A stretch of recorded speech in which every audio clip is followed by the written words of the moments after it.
ত্রিপুরা রাজ্যের কৃষি ও কৃষক কল্যাণ মন্ত্রী মাননীয় শ্রী রতনলাল নাথের দূরদর্শী নেতৃত্বে এবং Tripura state organic farming development এজেন্সির মিশন ডিরেক্টর শ্রী রাজীব দেববর্মার সক্রিয় উদ্যোগে আন্তর্জাতিক আলু গবেষণা সংস্থা ইন্টারন্যাশনাল পটেটো সেন্টার সিআইপি লিমার সহযোগিতায় লেফুঙ্গা কৃষি মহকুমায় প্রথমবারের মতো জৈব আলু চাষে অ্যাপিক্যাল রুট কাটিং পদ্ধতির সফল প্রদর্শনী অনুষ্ঠিত হয়। CPI director general doctor Simon হোকের দিক নির্দেশনায় আয়োজিত এই প্রদর্শনীটি লেফুঙ্গা কৃষি মহকুমার প্রগতিশীল কৃষক শ্রী বুধা দেববর্মার 0.5 হেক্টর জমিতে জৈব আলুর উন্নত জাত কুফুরি উদয় চাষের মাধ্যমে সম্পন্ন হয়। টিএসও এফডি এর তত্ত্বাবধানে আয়োজিত এই কর্মসূচিতে উপস্থিত ছিলেন ব্লক অ্যাডভাইজার কমিটি বিএসসির চেয়ারম্যান শ্রী রানবীর দেববর্মা। অনুষ্ঠানে জ্ঞান সহযোগী হিসেবে উপস্থিত ছিলেন state horticulture research station SHRS এর উপ উদ্যান পালন অধিকর্তা ডিডিএইচ ডক্টর রাজীব ঘোষ। তিনি অ্যাপিক্যাল রুট কাটিং পদ্ধতিতে জৈব আলু চাষের প্রযুক্তিগত সুবিধা ও উৎপাদন বৃদ্ধির সম্ভাবনা নিয়ে বিস্তারিত আলোকপাত করেন।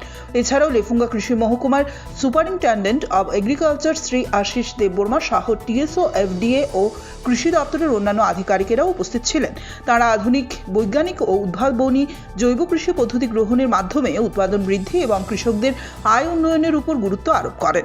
এই উদ্যোগের মাধ্যমে লেফুঙ্গা অঞ্চলে জৈব আলু চাষে নতুন দিগন্ত উন্মোচিত হবে এবং কৃষক সমাজ আর্থিকভাবে আরও লাভবান হবে বলে আশাবাদ ব্যক্ত করা হয়।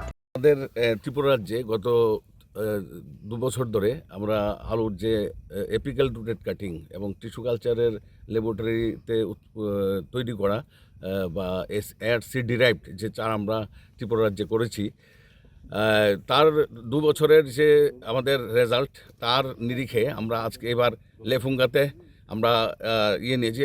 আমরা লেফুঙ্গার ডাইনমারা এলাকাতে আমরা নিয়েছি এবং লেফুঙ্গা কৃষি তত্ত্বাবধানের অন্তর্গত এই ডাইনমারাতে আমাদের যিনি কৃষক আছেন বুদ্ধ দেববর্মা এবং আমার সঙ্গে এইদিকে ভাইস চেয়ারম্যান লেফুঙ্গা ব্লক এবং এদিকে চেয়ারম্যান সাহেব সঙ্গে রয়েছেন এবং আমরা জনপ্রতিনিধি নিয়ে আমরা ত্রিপুরা রাজ্যের আলুর যেটা আমরা রাজ্য সরকারের যেটা পরিপ্রেক্ষিত পরিকল্পনা নেওয়া হয়েছে 2028-29 আলুর বীজ উৎপাদনের স্বয়ংবরতা এবং 29-30 খাবার আলুর স্বয়ংবরতা, তাদের লক্ষ্যে সমতল পাহাড় সব জায়গায় এডিসি সব জায়গাতে আমরা এই প্রকল্পটা হাতে নিয়েছি এবং আজকের দিন পর্যন্ত প্রায় 5,000 কৃষক এই আমাদের এই এআরসি আলু চাষে অন্তর্ভুক্ত হয়েছে এবং আমরা প্রথম 2023-এ 104 জন দিয়ে যাত্রা শুরু করি।